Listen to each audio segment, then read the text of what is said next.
He's currently a professional baseball player in the St. Louis Cardinals organization. At WashU, he had a record of 17-5, a 1.84 ERA, 287 strikeouts in 230 innings. Very special guest on Gross Potential today. This is Ryan Loutos. Can you tell us how you went from undrafted to getting called up to the MLB? Consistency and work ethic over a long period of time. What do people not know about what it's like to be in the minor leagues? You're making like way under the poverty line. You pretty much live out of a suitcase. Most people wouldn't believe that we shower in the places that we do. But the moment you got that phone call that you were coming through the bigs, what was going through your head? I think I just felt back and forth of like happy and excited, and also like, holy crap, I maybe pitch against the Orioles tomorrow, who is like one of the best teams in baseball. It's all happening so fast, and then you got to go and somehow calm yourself down enough to pitch in a big league game in front of 40,000 people.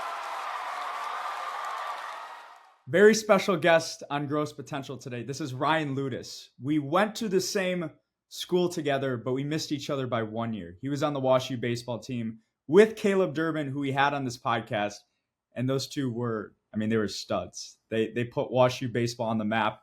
And for a brief introduction, let me list off some things. He's currently a professional baseball player in the St. Louis Cardinals organization. At WashU, he had a record of 17-5, a 1.84 ERA, and this is a crazy stat.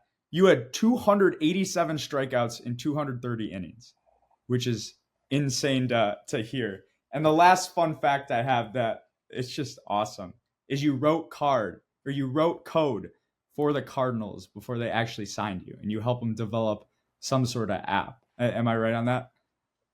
Yeah, it was like while I was playing. So it was, for like a year and a half, my first year and a half of playing, I did some work in their front office as well. Yeah, that's electric. I don't think many baseball players in the Cardinals can say that. But anyway, Ryan, thank you for coming on the podcast. Super excited to get into this. Yeah, thanks for having me, man. Absolutely. So the first question I have, in 60 seconds, can you tell us how you went from undrafted to getting called up to the MLB? Consistency and work ethic over a long period of time. Luck,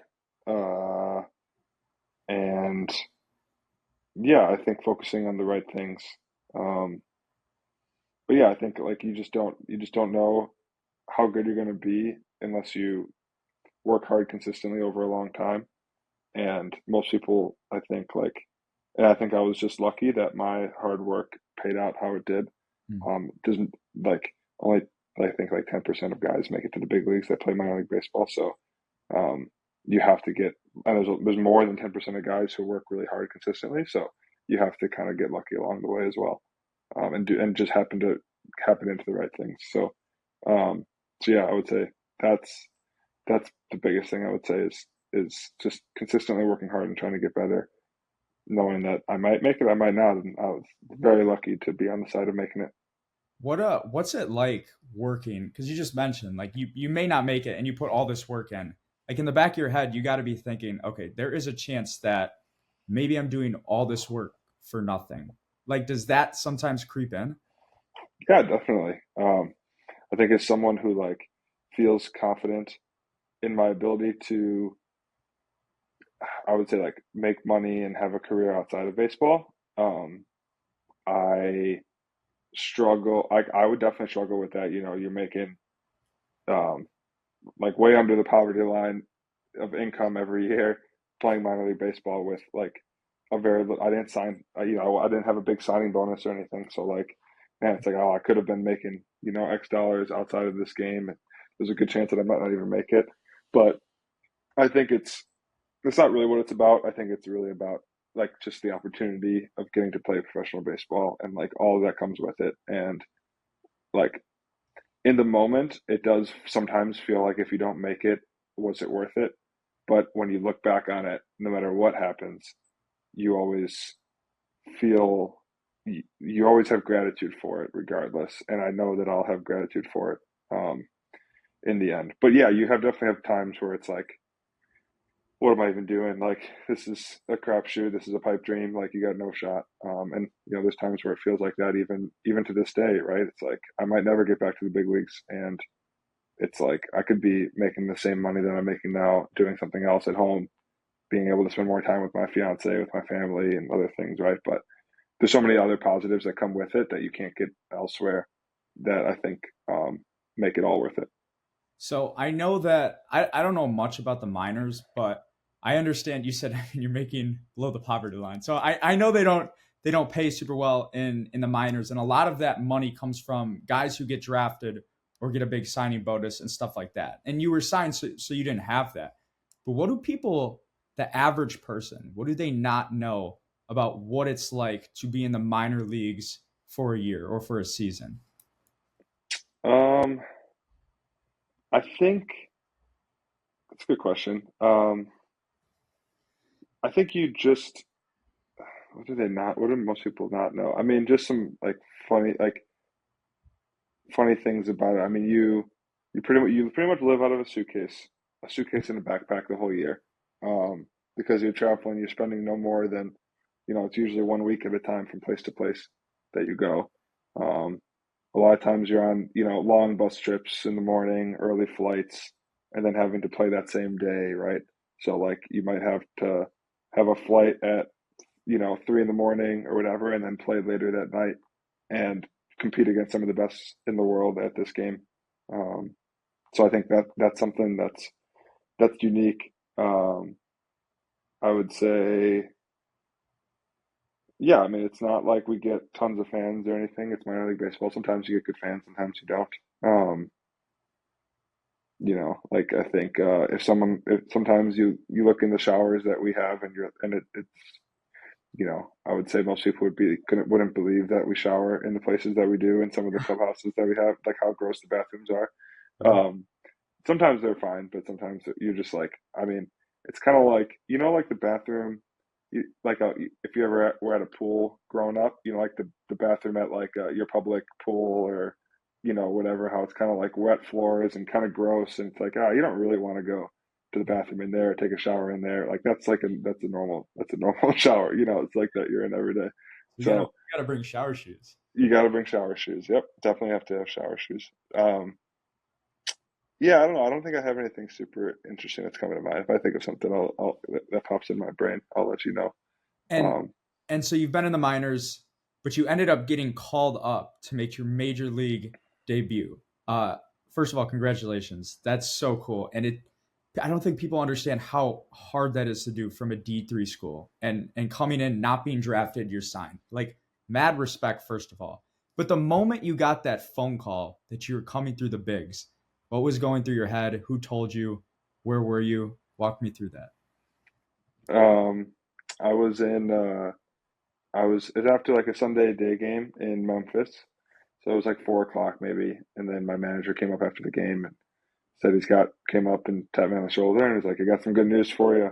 You're going to the big leagues." And like the whole clubhouse kind of erupted and was congratulating me and and that was pretty cool. And then I was just like in shock and was packing my bags and like called my dad and um, my fiance was there. Well, she was my girlfriend at the time, but she was there, and we were about to get on a flight to go to Durham, North Carolina, to play the next week. And instead, we had to pack up the car, and drive up 4 hours north to St. Louis, and we had a game the next day, playing the Orioles. And yeah, it was just like, I mean, so many emotions. I think like you just felt.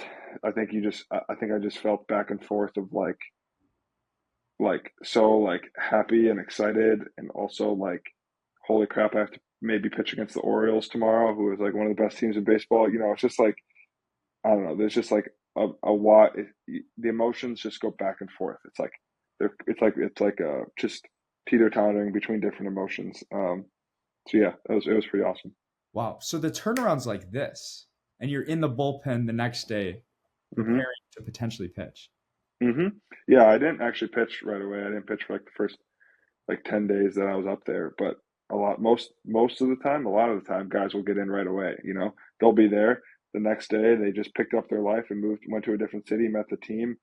It's all happening so fast, and then you got to go and somehow calm yourself down enough to pitch in a big league game in front of 40,000 people. So Right. yeah, the craziest part about it. It's not like you get weeks to prepare mentally or whatever. You kind of just have to wait for the moment, and then it's just try to get through it in a lot of ways. So when you say you're emotional, like that phone call comes, you got to be starstruck. And when you get emotional, is it because you're thinking about all the sacrifices and hard work you've made? Is it because all the sacrifices your parents have made? Is it because, oh, you know what, maybe I can provide this amazing new life for my fiance? Like, where does that emotion stem from? I think the emotion initially, before I debuted, was more excitement, um, anxiety, Mm. um, of like joy of just like the situation itself. Um, when I debuted was when I felt the emotion of like, holy crap, I just did it. Like I did the thing that I can't believe I did the thing. I could not believe it. I got in after I debuted and was sitting in the dugout, like holding back tears. I didn't want to cry in the dugout, but like it was just like I couldn't help myself, and it was like all that was racing in my head were just all of the moments in my baseball career that led to that, and being like, I can't believe I actually just played in a big league game. Like that is crazy, like crazy. Yeah. Um, and so much just like gratitude, and like I think it was just like this release that came from me of like 10 days of build up in the big leagues of not pitching, and then finally getting a chance to go out there and pitch. Um, it was just this overwhelming emotion of like, I can't believe it just happened. Like I never really thought it was going to happen and then once it did, it was like, holy crap, it did. Yeah. So you were in the bigs for what, 10 games before pitching? Hmm. I mean, what's it like sitting in that bullpen, not knowing if you're going to go in or not, and you have to just keep getting pushed and pushed and pushed? It was, I mean, it was definitely like different mixed, different emotions and feelings. There was one emotion that would come and go would be right, same thing, like just anxiety, like performance anxiety and stress and nervousness and butterflies, right? That Mhm. would come and go. It would kind of oscillate between feeling confident in myself and having fun with it to being like scared out of my mind of like, I can't, like, what if I, walk 8 guys in a row or something, that was one emotion I felt. Another emotion I felt was just like, who cares? I'm making great money just to get a front row seat to baseball right now. Like, doesn't like, I think like it's like 4 grand a day after taxes or something like that. Um, in the like of what big league pay is when you prorate it out for the whole season. So like you're like, oh, I don't care. Another game I didn't pitch. That's great. I'm making great money. Uh, so there's like that part of it, and then um, so I would say those two emotions, and then it's just like trying to keep your head afloat. You're in a whole new environment, a whole new team, a whole new staff that maybe you have some experience with, but it's just a different rhythm, different travel, different everything. So there's such a difference between minor league baseball and major league baseball and how your day to day is that like the game is the same, but everything else around it's not. So you're just trying to keep your head up and try not to step on anybody's toes and trying to do your best to navigate it all during that process. So on the differences, like Durbin, I mean, I kind of asked him, but Durbin hasn't made his debut. I don't really, I'm not tight with guys that have played professional baseball, made their debuts, but like a day in the life actually on a major league roster, Hmm. what does that look like? Um, I mean, like, so like when I was in St. Louis, I got called up and they put you up in a hotel. They give you 7 days at the hotel for free when you get called up, but then you have to figure out your own housing and pay for it. Hmm. Um, so I was at the hotel, and then usually clubhouse would open around 1 p.m. So you're kind of hanging out with family or significant other during the morning, depending on if you have people in town or whatever. So like I had everyone in town because it was my potential debut. So I had a bunch of family, and I was with my fiance, and so we would get breakfast and hang out with my family all morning. Um, and then get to the field around 1. The hotel was right across the street, and then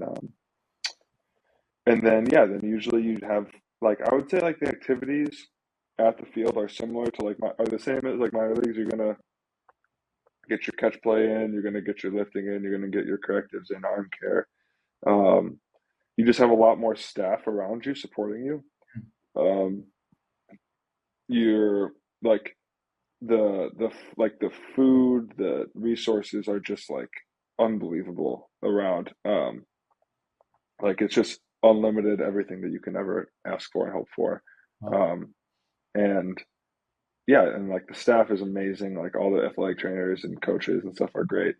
Um, and you shag VP just like everyone else. And I think like the clubbies they work so hard and they're amazing. And like it's like everything is everything. All of like the stresses are meant to be taken away from you. So all you have to worry about is like playing baseball and doing your job. Like the goal is so you don't have any other stress outside of just playing the game because that's enough of a stress as it is.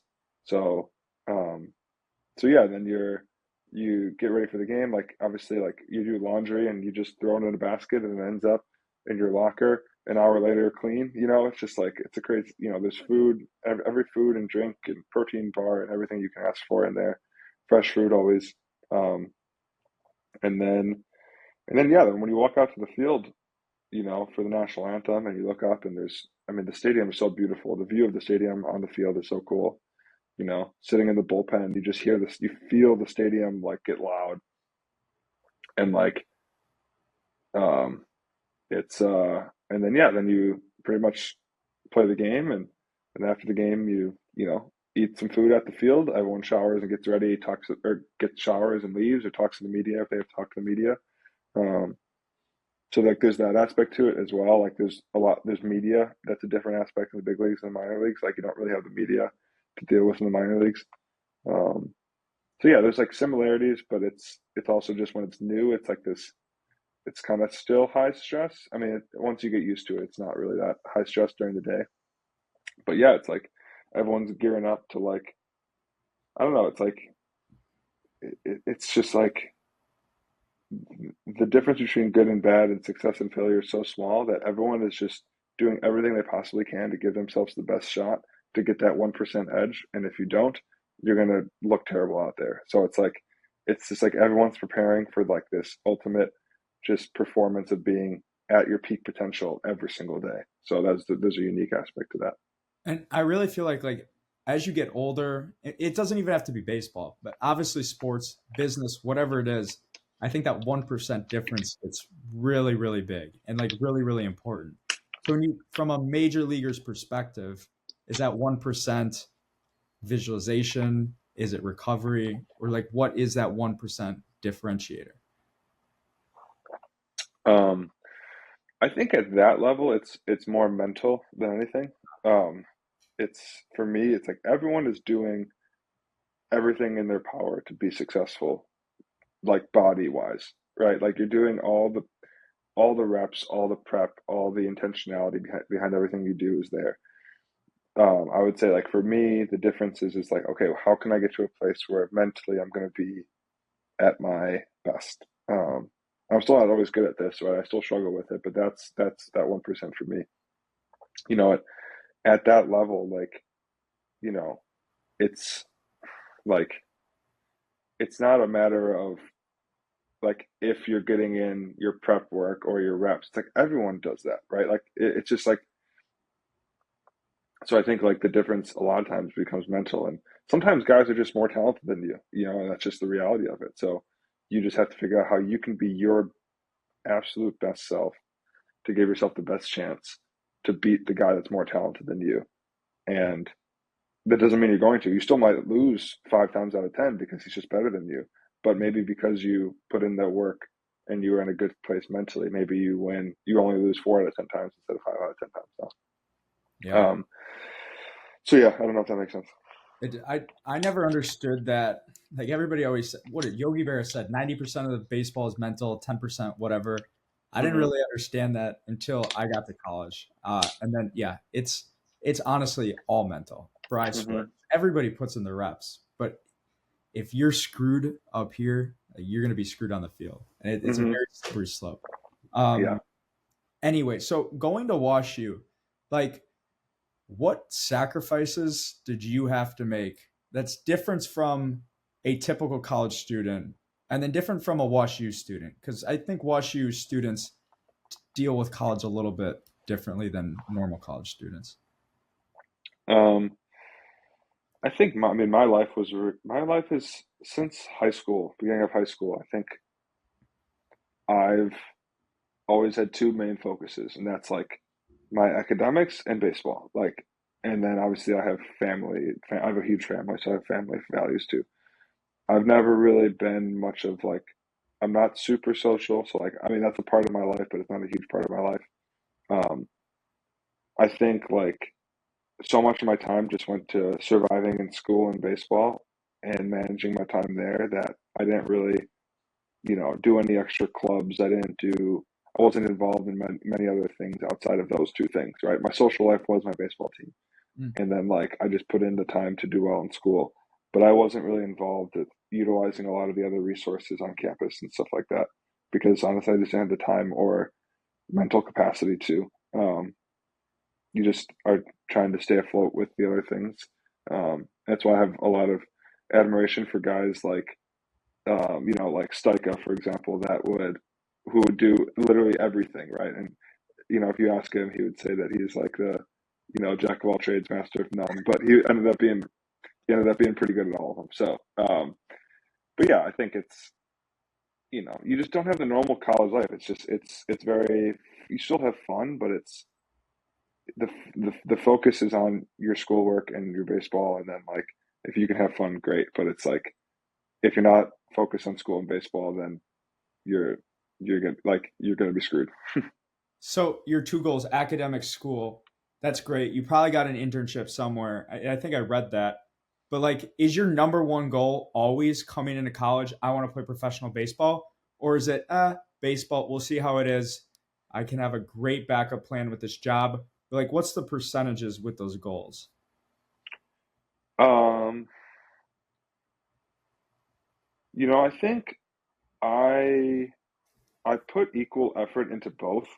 Um, I was very afraid in college to say that like I was really shooting for professional baseball because Mm, I think I was afraid to not get there, I guess, mm, to really to play all my chips on professional baseball and then maybe not get the chance because I was aware of the fact that it's so unlikely that like it was still kind of a long shot for me to even get the opportunity yeah. to play professional baseball. So I think I never really wanted to like, you know, throw the cards down and go all in on saying that.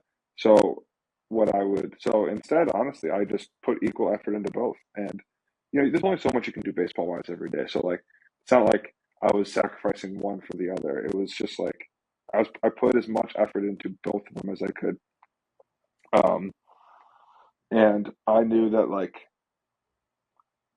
baseball, like there was a hope that I was going to be able to play professional baseball, but like, you know, it felt more unlikely than likely most of the time. Um, and I just wanted to be as good as I could. Like I cared more about just like how we were as a team and Mm. like us, I just wanted to be as good as we could for our WashU baseball team. I didn't care if I didn't care what came of the like my personal baseball side. I just wanted us to get to a World Series and win a World Series and do well and all that stuff. Um, so yeah, and I mean, I pursued each of them equally. So I did enough stuff. I would say like I swayed a little bit more on the baseball side than most guys do at WashU.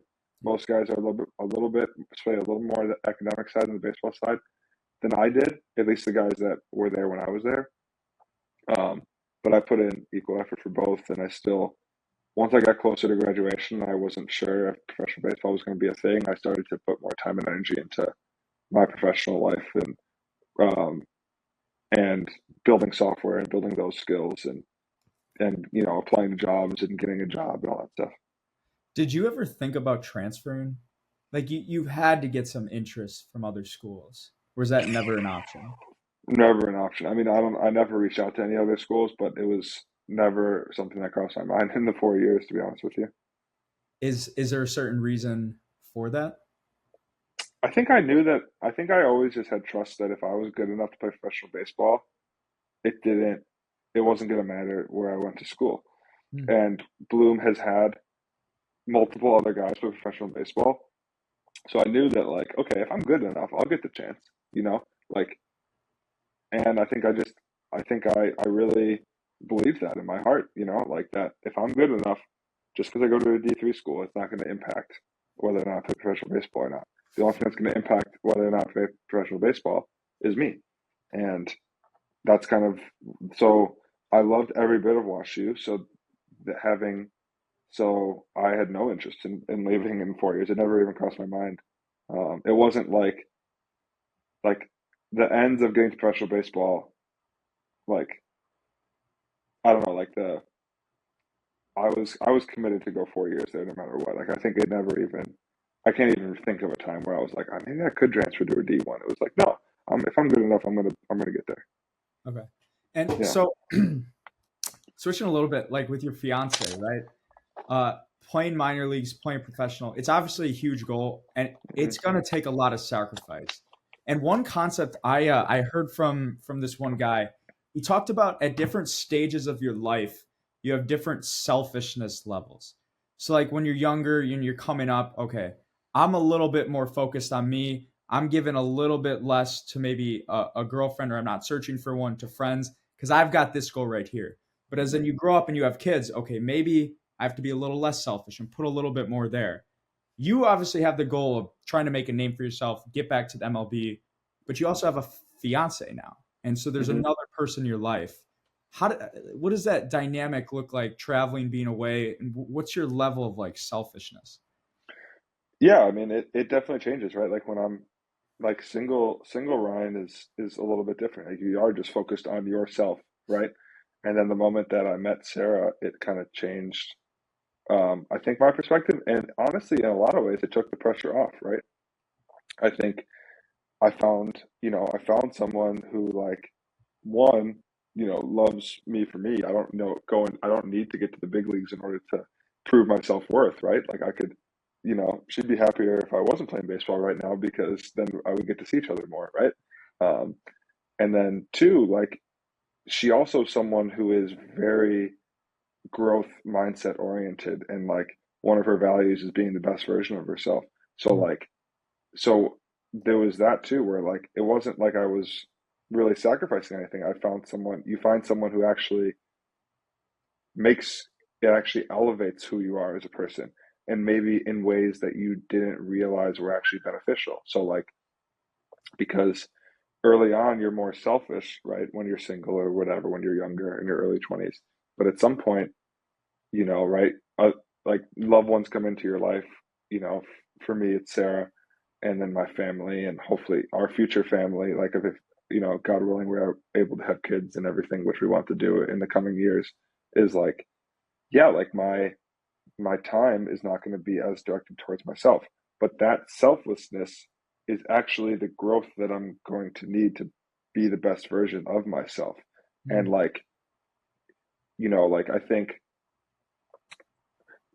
there's something that happens where I think as a, you know, maybe this is, I think certain people have this. I think a lot of times, especially guys in the early 20s, like yourself, like myself, tend to have this where we just want to keep climbing and keep climbing and keep climbing and keep climbing, right? And we think that there's some maybe end in sight, or if we make up some amount of money, then we're going to be happy or whatever it is. But when in reality, the selflessness is what ends up making you the best version of yourself and going to give you the most happy and fulfilling life possible. And it's gonna, it's actually going to make me the best version of myself. And so, yeah, I think it's the selflessness ends up having a selfish impact because it does make you a better person, and it's actually going to help the things on the field more than you think that they would, um, because it takes the pressure off. And yeah, and then having Sarah, who also is growth mindset oriented, is huge. And then we both strive to make each other better. Is that where your motivation comes from?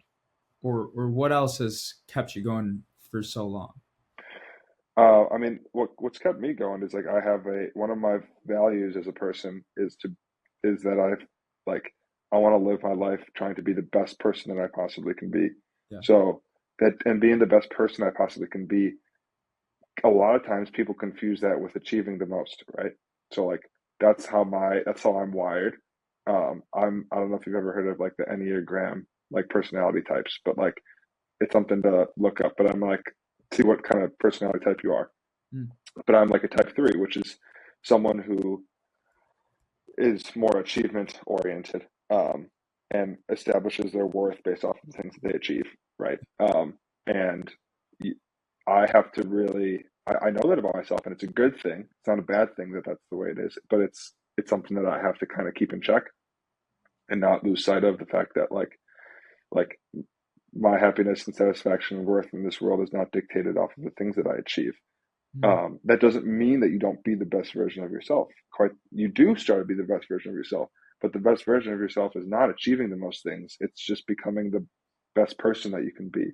And what does that look like? It's someone who's truly selfless Mm. when they need to be selfless, who puts others ahead of themselves. It's someone who finds gratitude in every single day that they have. It's someone who gives everything to their loved ones. It's someone who, you know, takes care of themselves and, you know, like tries to treat everyone with respect.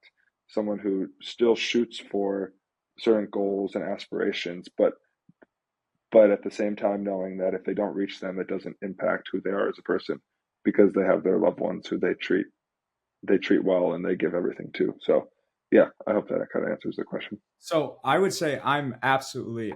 We probably have the same personality type. Like I'm also very achievement oriented, and in the past, I've struggled with tying my mood to external circumstances. So if Hmm. this video does well, or I get this internship, or this, Hmm. it just screws with your head. Like it's just not a healthy way. Like you've Hmm. obviously come to a pretty mature conclusion based on now what actually motivates you and dictates your mood. But how did you come to that? And also, this is the thing though, it's your personality to be achievement oriented. So how do you constantly prime and remind yourself and stick with this new mindset? I mean, that's the question, right? I think something happens in your if you're a self if like the more well one you have to surround yourself with people who are also want to be the best versions of themselves. And I think when you do that, when I meet someone like Sarah is a perfect compliment to me, and I think she helps me realize these things. Right? I didn't really know what the Enneagram was till I met her. Her family likes to talk about it because they all her whole family is different types and they all kind of know each other. So this way it helps them know each other and why you behave certain ways, right? Um, I think over like the coming years of being a professional baseball player, you just kind of like have to you learn about yourself in so many different ways. That's the beautiful part about this sport. And I think like I want to be the best version of myself, and I think Sarah's helped me with that. And I think it's just kind of come like it me realizing these things have just kind of come up from trying to be the best version of myself constantly, you know. And I think it's just realizations that you make, conversations that you have with people, like yourself and other people who are striving to, you know, do great things in this world, um, who are really having conversations with people who you respect and admire. um, I think like so yeah, I think conversations with Sarah and like us trying to help each other, right? She's a different Enneagram type. She's an Enneagram type 4, so she has different strengths and weaknesses, right? Mm. Um, and I think like also we have like a mental performance guy with the Cardinals too that I talk to, and that's been really helpful to kind of, you know, figure out what kind of mindsets work well for me, right? So like I'm not someone who needs motivation to get up and do my routine every day, but what I do need is like someone to help me establish reminders of like my values and the things that I'm and what allow my reminders of like gratitude and other things that allow me to be the best version and the best pitcher that I can be. So it's just kind of come up over time, and I I just realized that I've just slowly realized the power of the mental game, and I think everyone realizes it at a different point. You know, I think I realized it probably about a year and a half ago, like just how much I need to focus on this part of my game. It's not about the physical anymore; it's about the mental, and I'm already doing everything I possibly can do. You know, like I don't need any motivation. Like getting as much as getting 15 minutes of sunlight in the morning is is great for your mood and everything else. Like I'm already doing all these little things to be a good person. So what's the next thing? And it's usually just, figuring out who you are and what your values are, and these reminders, and like knowing that I have to constantly fight against that achievement oriented person.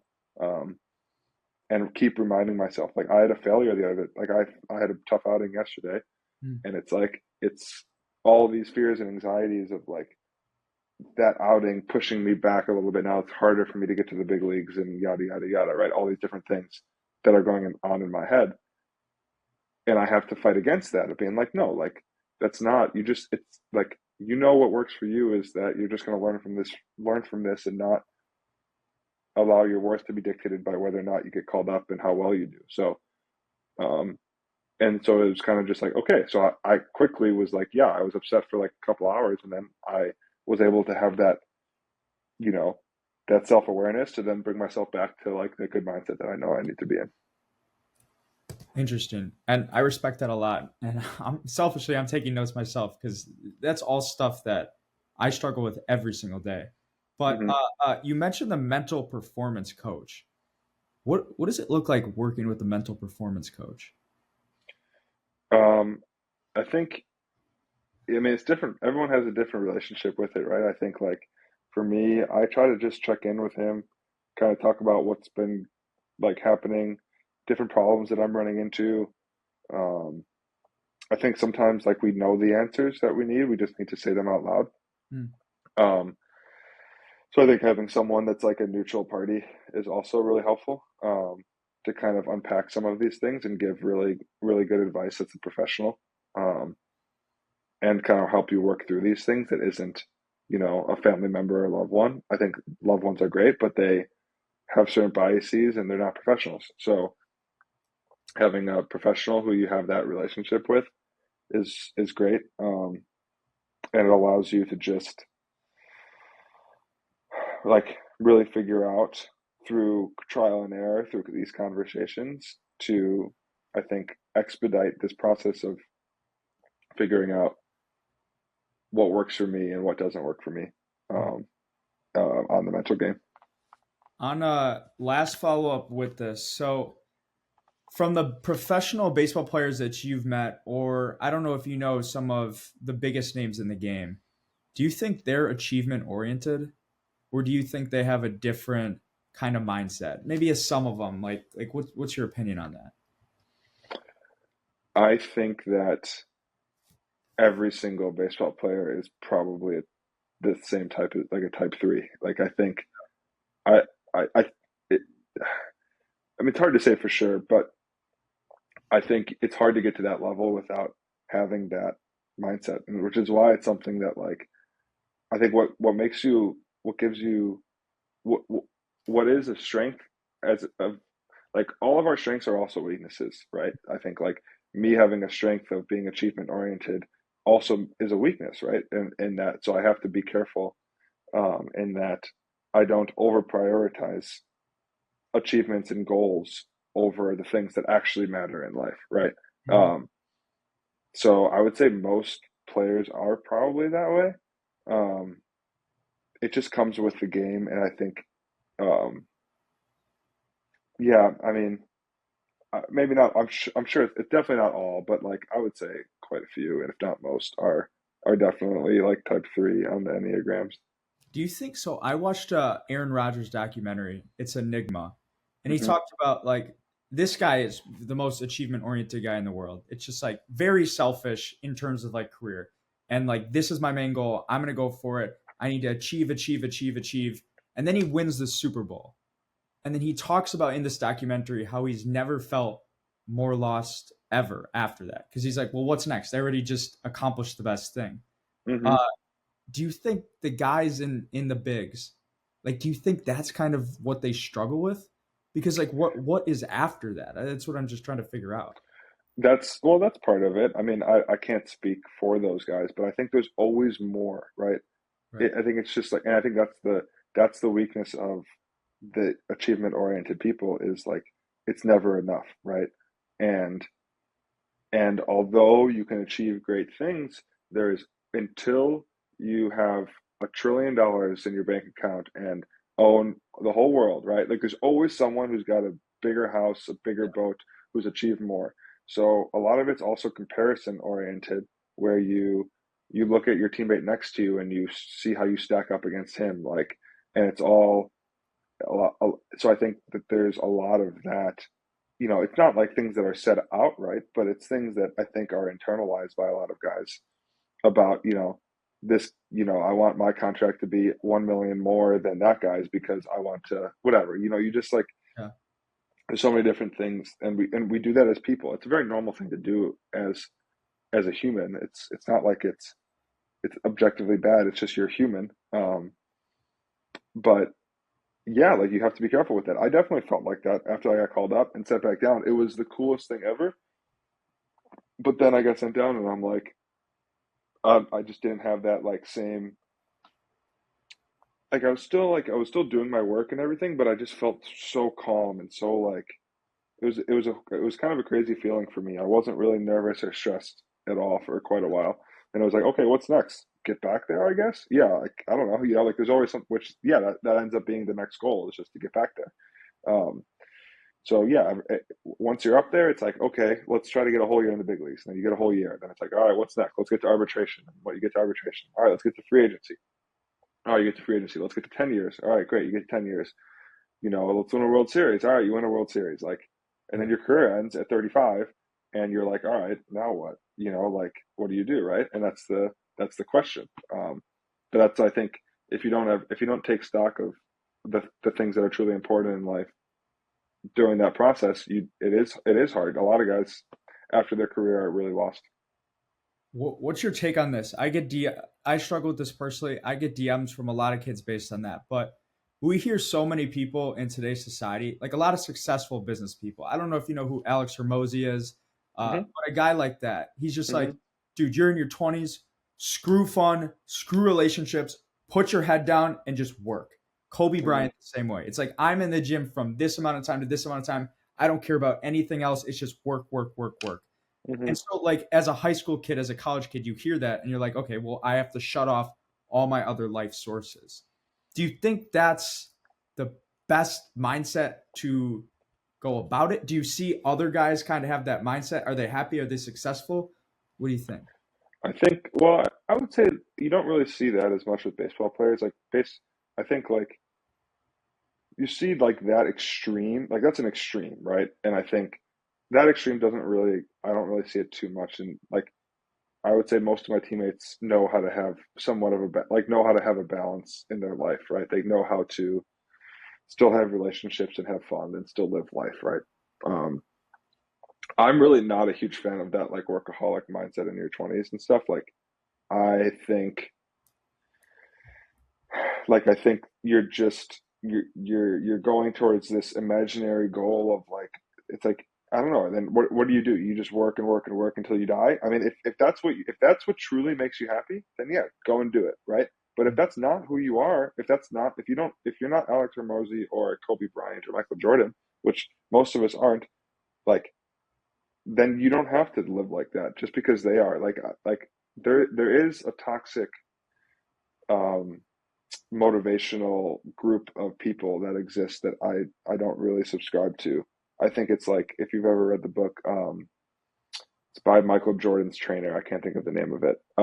Relentless. Relentless. Yeah, it's like he talks about in the book how like all these great athletes have to have like some sort of vice that they go to, some sort of toxic vice at the dark side, and that's the most like toxic thing ever to put in the book. Like you're just basically justifying cheating on your spouse in order if that's going to mean that you're going to be great.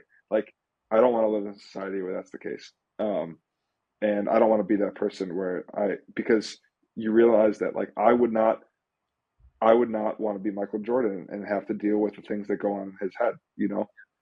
It's very possible to be, to have the balance of like working really, really hard, but also recognizing the important things in life and knowing that the friends that you make in college and your wife and your kids and all these other things you're going to be on your deathbed and be thankful for those things. You're not going to care about I'm not going to care if I got 10 more days in the big leagues or not, right?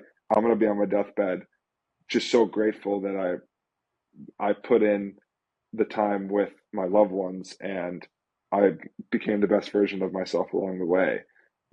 I'm not going to care about the results. So yeah, there's like the I really don't subscribe to that stuff as much. Um, but I mean, to each their own, right? If that's who you are, then go for it. And if you're that person who's that workaholic who's going to work 100-hour weeks in your 20s, then great, do it. But like, it's just not, that's not me. And I don't think you have to be that way. So, And I mean, that ties exactly back to your whole point with like values and your foundation. I think mhm, that's what a lot of people like truly miss, because that essentially just writes a roadmap for you, and it makes your decision making and all the temptations just kind of fall out because like your North Star. So that's a very interesting point. mhm, Okay, cool. So last question for you. We kind of touched about a lot of this stuff with like values and this and that motivations. mhm. But like Ryan Loutos, you are on your deathbed. Who do you want to be remembered as? Um, it's a good question. I think I want to be remembered as someone who like people could rely on for when they were who wanted to sell people someone you could rely on to celebrate with you, to cry with you, to be there to support you in your hardest times.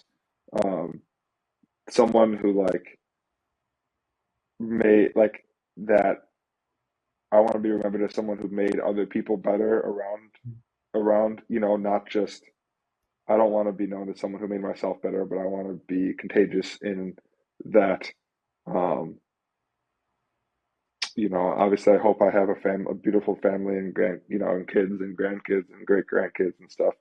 Um, but yeah, I think I want to like lead with lead with like love and empathy and compassion and try to, um, yeah, I think I just want to have people remember me as someone who they could rely on in every single way, whether that be motivational, whether that be they need a shoulder to cry on, or someone to laugh with or whatever. So that's what I would Respect. It sounds like you got a big heart. So say.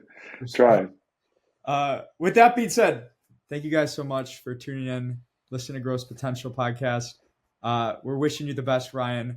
Hopefully you get that call back up and keep crushing it, bro. But thank you again for coming on, and I hope you guys enjoyed. Thanks, Gross.